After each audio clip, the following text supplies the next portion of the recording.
What are some of the tools that you use that you've learned to use since your hospital stay? Well, there's so many things.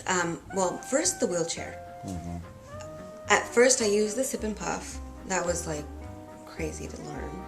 Mm-hmm. I was oblivious to anything having to do with any type of spinal injury before this, so it was like a whole new world for me. Now I'm using this head one, so I move it with the sensors in the headrest, and that was hard because every tiny little, you have to kind of learn how to maneuver yourself. So I've become pretty good at it. At first, it was so scary. I was like crashing into everything. I think there's holes in the doors, and yeah, I was a mess, right? And so, but little by little you learn.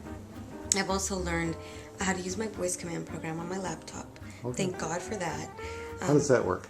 So I just speak to it, and it copies everything I say. I can navigate it by, it comes, a grid will come up. And it'll let me center on whatever point I want to center on and click. Any little thing I say, it'll just do for me. The only hard part is that sometimes it doesn't understand what I'm saying. So you have to enunciate very well. Let's see, what else have I used? I've used the mouth sticks to learn how to sign my name, which is terrible. So I just have other people sign for me, or I just verbally will say, I have a telephone that I have received through this program, through the state, and it has a little pad where I kind of push it with my elbow or with whatever movement I have to answer and to not. It has a headset. It will call the operator to dial for me. So I've learned how to use that. I've also learned how to use public transportation. I have not taken the bus since I was like 18. And so for me, it was like, wow, complete difference because things are so different now, especially paratransit. I had no idea. And that's a tool, community resources. I've learned how to not be embarrassed to ask for help. And so that, using everything around me as a tool, using people, Department of Rehab, Social Security, all kinds of things that I would have never known how to use. There's a program at the College of San Mateo that's an adaptive fitness program. So I'm yet to go, but I've learned how to sort of acquire all these different networks of people and resources and things that now I can it helps me feel like I'm gonna get better.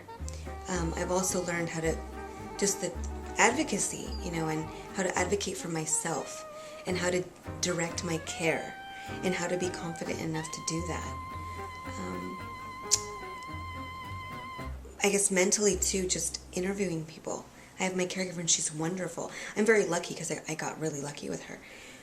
But just interviewing, and learning how to be assertive and say what I, explain what I want and things like that. That's helped me a lot too. That's a tool that I didn't really have a lot before. I was assertive to a certain extent, but now I feel like I can say, well, no, it's okay to say I don't like that, and that's fine. So far that's pretty much it. I'm still learning how to use different tools for my hands because they're getting stronger. So I'm learning how to use different spoons and things like that, which I'm still not great on. But I've learned that those are pretty much the things I've learned so far. I guess just a little bit things that are a little more personal, like bladder management, bowel management. Those are also tools we need.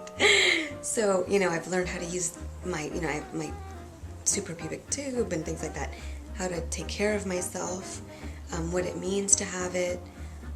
You become a spinal cord expert after this, but that's a tool you need. You need to be very aware of your body and who you are, how it works, and what signs you need to look out for to stay healthy. So that's pretty much it.